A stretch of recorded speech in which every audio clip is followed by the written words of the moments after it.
ಕಾಣದಂತೆ ಮಾಡುವಾಗ ನಮ್ಮ ಶಿವ ಕೈಲಾಸ ಸೇರಿಕೊಂಡ. ಅದು ಎಷ್ಟು ಚೆನ್ನಾಗಿದೆ ಅಲ್ವಾ? ಅವತ್ತು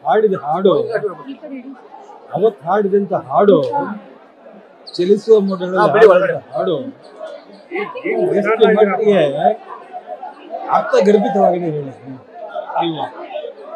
ಯಾವ್ದಕ್ಕೆ ಹೇಳ್ದ, ಏನ್ ಕಥೆ ಒಂದು ಗೊತ್ತಿಲ್ಲ. ಅವ್ನು ಹೇಳಿದ ಮಾತು ಇವಾಗ ನಿಜ ಆಗ್ತಾ ಇದೆಯಲ್ಲ ಅಂತ ನನಗೆ ಮನಸ್ಸಿಗೆ, ನನ್ನೊಬ್ಬನಿಗೆ ಅಲ್ಲ, ಇಡೀ ಕರ್ನಾಟಕ ಜನತೆಗೆ ನೋವಾಗಿದೆ. ಯಾರಿಗಂತೂ ಯಾರಿಗಿಲ್ಲ ಈ ಭಾಗ್ಯ. ಅವನು ಸ್ವರ್ಗಸ್ಥನಾಗಿ ಇಲ್ಲಿಗೆ ಸುಮಾರು 5ನೇ ವರ್ಷ, ಇವತ್ತು 4ನೇ ವರ್ಷ, 3 ವರ್ಷ ಆಗಿದೆ. 3 ವರ್ಷ 4ನೇ ವರ್ಷ ಆದ್ರೂ ಕೂಡ ಈ ಜನಸ್ತೋಮ, ಜನರ ಅಭಿಮಾನ, ಜನರ ಪ್ರೀತಿ, ಜನರ ಅಕ್ಕರೆ ಯಾರಿಗೂ ಸಿಗದೇ ಇರ್ತಕ್ಕಂಥ ಒಂದು ಗೌರವ ನಮ್ಮ ಪುನೀತ್ ರಾಜ್ಗೆ ಸಿಕ್ಕಿದೆ. ನಿಜವಾಗಿ ಕೂಡ ಕನ್ನಡ ನಾಡಿನ ಜನ ಎಂಥ ಹೃದಯ ಶ್ರೀಮಂತಿಕೆ ಜನ ಅಂತಂದ್ರೆ ಇವತ್ತು ಗೊತ್ತಾಗ್ತಾ ಇದೆ. ನಾನು ತಿಳಿದ ಮಟ್ಟಿಗೆ ಬೆಳಗ್ಗೆ 5 ಗಂಟೆಯಿಂದನೂ ಕೂಡ ಒಂದೇ ಸಮಯ ಜನ ಬರ್ತಾನೆ ಇದ್ದಾರೆ. ಯಾಕೋಸ್ಕರ ಬರ್ತಾ ಇದ್ದಾರೆ? ಅಪ್ಪುವಿನ ಅಭಿಮಾನಿಗಳು ಇಲ್ಲಿ ಬಂದು ಅವ್ರನ್ನ ಎಲ್ಲಿ ಮಲಗಿಸಿದೀವಿ ಆ ಜಾಗದಲ್ಲಿ ಬಂದು ಆ ಜನರ ಆ ಘೋಷಣೆ, ಆ ಪ್ರೀತಿ, ಆ ಗೌರವ ಖಂಡಿತ ಮರೆಯೋಕ್ಕಾಗಲ್ಲ. ಅದನ್ನ ನೋಡ್ತಾ ಇದೀವಲ್ಲ, ಒಂದ್ ಕಡೆ ಸಂತೋಷನೂ ಆಗುತ್ತೆ, ಒಂದ್ ಕಡೆ ದುಃಖನೂ ಆಗ್ತದೆ. ಯಾಕಂದ್ರೆ ನಾವು ಸುಮ್ಮನೆ ಹೋಗ್ಲಿಲ್ಲ, ಸುಮ್ಮನೆ ಹೋಗ್ಲಿಲ್ಲ. ನಾನು ಎಷ್ಟೋ ಸರಿ ಹೇಳಿದೀನಿ, ಪುನೀತನ ಹೆಸರು ಆಂಜನೇಯನಿಗೆ ಇನ್ನೊಂದು ಹೆಸರು ಪುನೀತ. ಆಂಜನೇಯ ಹಾಗೆ ಜಗತ್ ಪ್ರಸಿದ್ಧನಾಗಿದ್ದಾನೆ ಆಂಜನೇಯ, ಹನುಮಂತ. ಹಾಗೆ ನಮ್ಮ ಪುನೀತ ಕೂಡ ಈ ಒಂದು ಯುಗದಲ್ಲಿ ಪ್ರಸಿದ್ಧಿನ ಪ್ರಾಮುಖ್ಯತೆ ಪಡ್ಕೊಂಡಿದೆ ಅಂತ ಹೇಳಕ್ಕೆ ನನಗೆ ಹೆಮ್ಮೆ ಅನ್ಸುತ್ತೆ.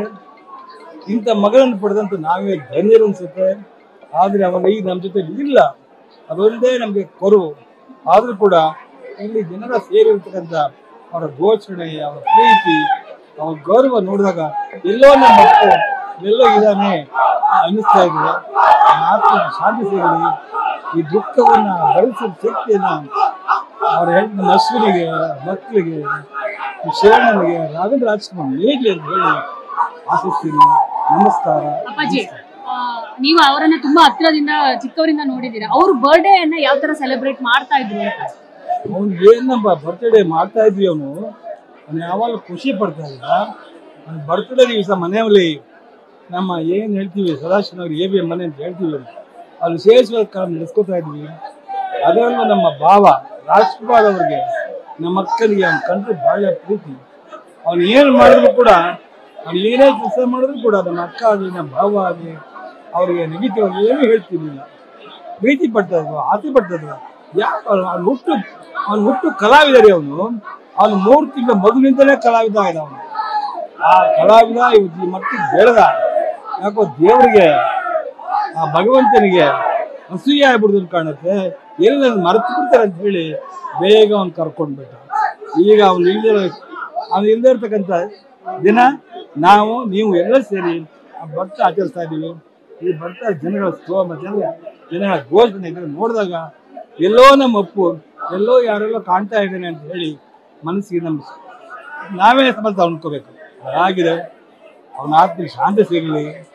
ಈ ದುಃಖವನ್ನು ಭರಿಸುವ ಶಕ್ತಿಯನ್ನು ಅವ್ರ ಹೆಂಡತಿಗೆ, ಅಶ್ವಿನಿಗೆ, ಅವ್ರ ಮಕ್ಕಳಿಗೆ, ಅವ್ರ ಸಹೋದರರಿಗೆ ಸಿಗಲಿ ಅಂತ ಹೇಳಿ ಹಾರೈಸ್ತೀನಿ.